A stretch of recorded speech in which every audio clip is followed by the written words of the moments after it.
Dear brother sister, আপনারা অনেকে অবগত আছেন যারা নিউজ ব্যবহার করেন, নিউজ দেখেন এন্ড ফেসবুক ইউজ করেন এন্ড ইনস্টাগ্রাম ইউজ করেন এন্ড ইউটিউব দেখেন, তারা হয়তো অবগত আছেন যে বর্তমানে নিউজ প্রেজেন্টে ক্যালিফোর্নিয়া আমেরিকাতে আগুন চলছে, দাবানল চলছে। এই আগুনকে মাইল পুরি সারখার করে দিচ্ছে। কিন্তু আমেরিকা যুক্তরাষ্ট্র একটা powerful, America is a very strong powerful country. এত বড় কান্ট্রি হওয়ার পরও, যুক্তরাষ্ট্র একটা শক্তিশালী পাওয়ারফুল হওয়ার পরও এই আগুনকে মাইল পুড়ে ছারখার হচ্ছে। বাড়ি গাড়ি সব পুড়ে যাচ্ছে।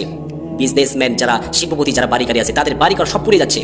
এত কিছু আবিষ্কার হওয়ার পরে, যেখানে হলিউড বলিউড ইন্ডাস্ট্রি এবং ভূগোল এবং রিসোর্স দিয়ে ভরপুর, যেখানে এত বড় কান্ট্রি যুক্তরাষ্ট্রের ভিতরে পাওয়ারফুল কান্ট্রি আমেরিকা, তারা আগুনকে নিবানোর জন্য তারা প্রচেষ্টা করতেছে, সংগ্রাম করতেছে, স্ট্রাগল করতেছে, এত স্ট্রাগল করতেছে, এত প্রেস করার জন্য, শান্তি করার জন্য, আগুনকে নিবারণ করার জন্য এত সংগ্রাম চালাচ্ছে। এত বিমানের মাধ্যমে, হেলিকপ্টারের মাধ্যমে পানি দিয়ে দিচ্ছে আগুনকে নিবারণ করার জন্য। কিন্তু আগুন আরো আল্লাহ তাআলার পক্ষ থেকে আরো চলছে। এটা কারণ কি? এটা এক নাম্বার কারণ হচ্ছে এটা আল্লাহ তাআলার পক্ষ থেকে আযাব ছাড়া কিছু না। এটা আল্লাহ তাআলার একটা বিস্ফোরণ, একটা আযাব। এটা আযাব। গাজা, ফিলিস্তিন যারা আছে তাদেরকে এই আমেরিকার তারা বলেছিল যে আমরা গাজাকে এবং ফিলিস্তিনকে আমরা একটা বিস্ফোরণ করে বোমা মেরে উড়িয়ে দিব। এই যে একটা অহংকার করেছিল এই আমেরিকা যুক্তরাষ্ট্র, পাওয়ারফুল তারা। এত বড় পাওয়ারফুল হওয়ার পরেও এই যে আগুন চলছে, দাবানল হচ্ছে, তারা কিন্তু নিবারণ করতে পারতেছে না।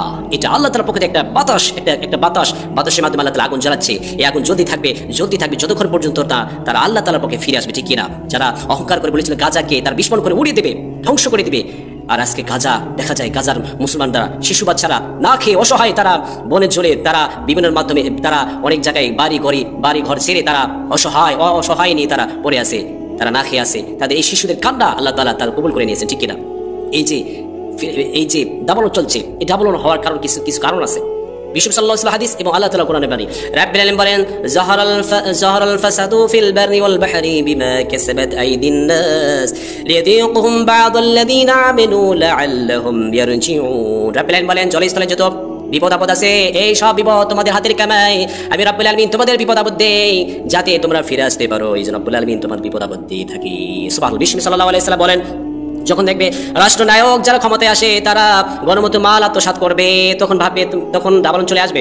যারা আমানতে খিয়ানত করে, যখন দেখবে মানুষ আমানতে খিয়ানত করবে, যাকাত দিতে অস্বীকার করবে, আর জ্ঞান অর্জন করবে শুধুমাত্র সম্পদের জন্য, সম্পদের জন্য, নারী বাড়ি গাড়ি টাকা পয়সা ধন সম্পদ, মানুষ জ্ঞান অর্জন করবে শুধুমাত্র সম্পদ অর্জন করার জন্য।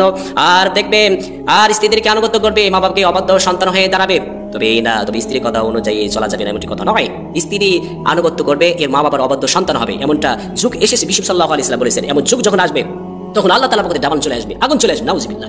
এরপরে বিশ্বনবী সাল্লাল্লাহু আলাইহি ওয়াসাল্লাম বলেন, যখন বন্ধু বান্ধব আড্ডায় পড়ে থাকবে, ঘন্টার পরে ঘন্টা তারা আড্ডায় পড়ে থাকবে, শুধুমাত্র দুনিয়া নিয়ে তারা ব্যস্ত থাকবে, ফাহিশ কথা বলবে, নামাজ রোজা হজ যাকাত কোনো ইবাদত নেই, তারা শুধু আড্ডায় পড়ে থাকবে। 7 ঘন্টা আর কোনো 10 ঘন্টা ভিতরে তারা আড্ডায় পড়ে থাকবে। বিশ্বনবী সাল্লাল্লাহু আলাইহি ওয়াসাল্লাম বলেন, সমাজের ভিতরে যারা পাপাচারী, যারা ডাকাতি, যারা সন্ত্রাসী যারা করে, তাদেরকে মানুষ তারা শাসন করবে এবং মানুষ তাদেরকে ভয় থেকে মানুষ তাদেরকে আনুগত্য করবে। বিশ্বনবী সাল্লাল্লাহু আলাইহি ওয়াসাল্লাম বলেন, গায়িকা নায়িকা যারা সেলিব্রিটি, যারা চলচ্চিত্র ফিল্মে যারা সেলিব্রিটি, তাদেরকে মানুষ আদর্শ গ্রহণ করবে, নাউজুবিল্লাহ। তাদেরকে আদর্শ অনুকরণ করবে। তারা যেভাবে পোশাক আশাক করে, তারা যেভাবে চুলের স্টাইল করে, চুলের কাটিং যেভাবে করে, দাড়ি স্টাইল যেরকম করে, তারা সেইভাবে গায়িকা নায়িকা তাদেরকে আদর্শ হিসেবে গ্রহণ করবে, নাউজুবিল্লাহ। অদর্শ বিশ্বনবী সাল্লাল্লাহু আলাইহি ওয়াসাল্লাম আর আইডল প্রফেট মুহাম্মদ সাল্লাল্লাহু আলাইহি ওয়াসাল্লাম, কাদ কানা লাকুম ফি রাসূলিল্লাহি উসওয়াতুন হাসানা, আমাদের উত্তম আদর্শ হচ্ছে বিশ্বনবী সাল্লাল্লাহু আলাইহি ওয়াসাল্লাম, ঠিক কিনা? সো এরপরে মদের নেশা বেড়ে যাবে। বিশ্বনবী সাল্লাল্লাহু আলাইহি ওয়াসাল্লাম বলেন, শারাবুল খামরি, মদের নেশা বেড়ে যাবে, মানুষ সুদ খাবে, মানুষ চগলখড়ি করবে, মানুষ মুনাফিকি করবে।